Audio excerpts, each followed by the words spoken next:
हूर परी का कोह सुलेमान। दूसरे जमाने में कोह सुलेमान की पहाड़ियों के दरमियान एक छोटे गांव में हूर परी का नाम की एक लड़की रहती थी। कोह सुलेमान पहाड़ी सिलसिला बलोचिस्तान, पंजाब और खैबर पख्तूनख्वा को जुदा करता है। डेरा गाजी खान से भी गुजरता है। हूर परी का पूरे गांव में अपने गैर मामूली हुनर की वजह से मशहूर थी। हुनर ऐसा कि देखने वाला देखता रह जाए। वो उछूते रंगवाओ नूर से बड़े कपड़े बनाती थी, जिनमें गांव की फितरत की रूह समाई होती थी। कपड़ों पर गांव की खूबसूरती के ऐसे नक्शवाओ निगार बनाती कि जैसे आज के कैमरे से तस्वीर बनाई हुई हो। एक दिन गांव में एक पुरस्कार अजनबी आया। उसे हूर परी का काम बहुत पसंद आया क्योंकि वो खुद भी नक्श निगारी का बड़ा फनकार लगता था। लेकिन इस अजनबी को हूर परी के काम में एक शानदार अक्स नजर आया और इसकी आंखें चमकने लगीं। उसने हूर परी से मिलने की तमन्ना की क्योंकि वो हूर परी का हुनर जानने के लिए बेताब था। लेकिन दरहकीकत वो अजनबी शख्स कपड़े का बहुत बड़ा ताजिर था और हूर पर के हाथ के काम की शोहरत सुनकर कोह सुलेमान के गांव पहुंचा था, ताकि वो हूर परी के काम की महारत से अपने डिजाइनों को एक नई पहचान दे सके। लेकिन वो अपने अज़ाइम को खुफिया रखना चाहता था, चुनाचे इसने अपने आप को एक नक्शवाओ निगार के फनकार की सूरत जाहिर किया। अजनबी ने गांव के सरदार से दरख्वास्त की कि वो हूर परी का काम देखना चाहता है। गांव के सरदार ने अजनबी को हूर परी से मलवा दिया। अजनबी शख्स ने हूर परी को एक कदीम और नायाब करिश्माई ओढ़नी दी, जिस पर पेचीदा नक़ूश और अलामात कुंदा थीं। अजनबी ने सरगोशी में बताया कि ये करिश्माई ओढ़नी मुस्तक़बिल के राज़ों से भरी है और अगर हूर परी इस करिश्माई ओढ़नी के बने हुए कपड़े तैयार करना शुरू कर दे तो वो अपने अंदर छिपी असल ताकत को बेदार कर सकती है और मालामाल हो सकती है। हूर परी इस अजनबी शख्स की बातों में आ गई और इसके बताए डिजाइनों के मुताबिक काम शुरू कर दिया।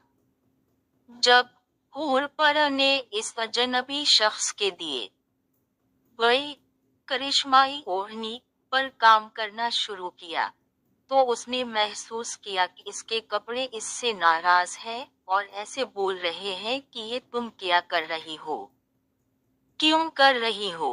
करिश्माई ओढ़नी जैसे जैसे कपड़ों पर काम बढ़ाती जा रही था, कपड़े और इसकी सहेलियां हूर परी को जुदाई और मोहब्बत की तब्दीली की कहानियां सुनाने लगे। हूर परी बेचैन रहने लगी। वो जो हर वक्त मुस्कुराती रहती थी, अपनी सहेलियों के साथ काम करते हुए खुश रहती थी, उदास रहने लगी। लेकिन साथ ही दूर दराज से लोग हूर पर की हूर इंडस्ट्री की तरफ खींचे चले आने लगे, उन जादुई कपड़ों के शहर में गुम होकर जो वो करिश्माती ओढ़नी की तरह के मिलते जलते डिजाइन बना रही थी। लेकिन जैसे जैसे इसकी बनाई हुई कपड़ों की मांग बढ़ी, सोफी अपने हुनर की सादा खुशियों से दूर होती गई। کیونکہ اب وہ شہرت اور دولت کے لیے کام کرنے لگ گئی تھی، فن کی محبت کہیں دور کھو گئی تھی۔ سہیلیوں نے اس کے دل کی تبدیلی محسوس کرتے ہوئے کام کرنا چھوڑ دیا۔ اب وہ اکیلی رہ گئی اور بس اس کے ورکرز۔ ایک رات، پورے چاند کی روشنی میں چاند کو دیکھتے دیکھتے ایک اداسی سی اس کے چہرے پر آ گئی اور چاند سے پوچھنے لگی کہ دنیا جہاں کی دولت میرے پاس ہے، پھر بھی میں اداس ہوں۔ کیوں؟ آنکھوں سے ٹپ ٹپ آنسو بہنے لگے اور آہستہ آہستہ نیند کی آغوش میں چلتی چلی گئی۔ حور پری نے سوتے میں ایک خواب دیکھا۔ اسے اپنے آباء و اجداد نظر آئے، جنہوں نے نسلوں تک اپنے فن پارے بنانے کا ہنر حور پری تک منتقل کیا تھا۔ انہوں نے حور پری کی طرف دیکھا اور سرگوشی کی۔ ہاتھوں سے نہیں، دل سے بنا۔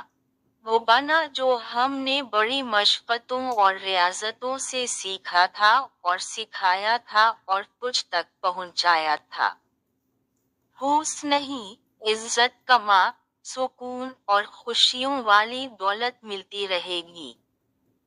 حور پری یہ خواب دیکھتے ہی سکون میں آ گئی اور اپنی بے چینی کی وجہ سمجھ گئی۔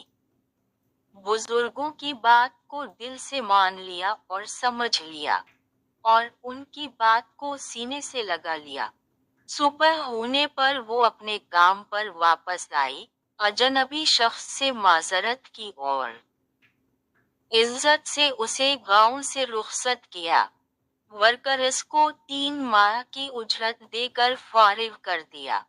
اب حور پری باری بار اپنی سہیلیوں کے گھر گئی، ان کو بتایا اور منایا اور پھر سب نے مل کر ایک نئے بھرپور جذبے اور مقصد کے ساتھ گاؤں کے نقش و نگار والے کپڑے بنانے شروع کر دیے۔